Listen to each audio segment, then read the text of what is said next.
Global star Ram Charan నటిస్తున్న latest చిత్రం పెద్దికి సంబంధించిన టీజర్ని నిన్న శ్రీరామనవమి సందర్భంగా మూవీ టీం విడుదల చేసిన సంగతి తెలిసిందే. ఈ టీజర్కి ఫ్యాన్స్ నుండే కాదు, ఇతర హీరోల అభిమానుల నుండి, సెలబ్రిటీల నుండి కూడా బ్లాక్ బస్టర్ రెస్పాన్స్ వచ్చింది.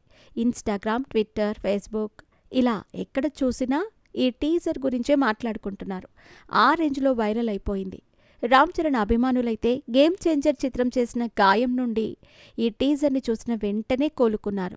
ఇది కదా రామ్ చరణ్ నుండి మేము కోరుకుంటున్నది అంటూ కామెంట్స్ చేస్తూ ఆనందంతో ట్వీట్స్ వేస్తున్నారు. ఇకపోతే నిన్న అల్లు అర్జున్ సోదరుడు అల్లు శిరీష్ కూడా ఈ టీజర్పై రెస్పాన్స్ ఇచ్చాడు. చాలా కాలం తర్వాత రామ్ చరణ్ టీజర్కి ఆయన రెస్పాన్స్ ఇవ్వటంతో సోషల్ మీడియాలో బాగా వైరల్ అయ్యింది. ఆయన ట్విట్టర్లో స్పందిస్తూ పెద్ది ఫస్ట్ షాట్ మామూలు రేంజ్లో లేదుగా, హ్యాపీ శ్రీరామనవమి అంటూ కామెంట్ చేశాడు. దీనిపై అల్లు అర్జున్ అభిమానుల నుండి, ఇటు రామ్ చరణ్ అభిమానుల నుండి భిన్నమైన కామెంట్స్ వినిపించాయి. సోషల్ మీడియాలో అల్లు అర్జున్, రామ్ చరణ్ అభిమానుల మధ్య పచ్చగడ్డి వేస్తే బగ్గుమనే రేంజ్లో గొడవలు జరుగుతుంటాయి. అలాంటి సమయంలో అల్లు అర్జున్ సోదరుడు ఇలా పాజిటివ్ కామెంట్స్ చేస్తే భిన్నమైన రెస్పాన్స్ అభిమానుల నుండి రావటం సహజమే కదా. కొంతమంది అల్లు అర్జున్ ఫ్యాన్స్ రామ్ చరణ్ నిన్ను కూడా కొనేశాడా అంటూ కామెంట్స్ చేశారు.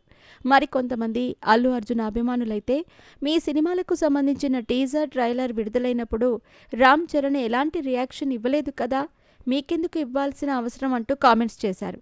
కానీ రామ్ చరణ్ ఫ్యాన్స్ మాత్రం పాజిటివ్గానే రియాక్షన్ ఇచ్చారు. ఎక్కువ శాతం మంది అల్లు శిరీష్కి కృతజ్ఞతలు తెలియచేయగా, కొంతమంది అభిమానులు మాత్రం నెగటివ్ కామెంట్స్ చేశారు. ఇకపోతే ఇటీవలే రామ్ చరణ్ పుట్టినరోజు సందర్భంగా టాలీవుడ్లో సెలబ్రిటీలందరూ శుభాకాంక్షలు తెలియజేస్తూ ట్వీట్స్ చేశారు. కానీ అల్లు అర్జున్ నుండి మాత్రం ఎలాంటి రియాక్షన్ రాలేదు. దీనికి ఇరువురి హీరోల అభిమానుల మధ్య సోషల్ మీడియాలో కొట్లాట జరిగింది. ఇక మీడియా అయితే అల్లు అర్జున్, రామ్ చరణ్ మధ్య గ్యాప్ ఇంకా పెరిగిపోయింది అంటూ కథనాలు ప్రచారం చేశాయి. కానీ నిన్న అల్లు శిరీష్ ఇలాంటి వ్యాఖ్యలు చేయటంతో వీళ్ల మధ్య అందరూ ఊహించుకున్నంత గ్యాప్ లేదని అంటున్నారు.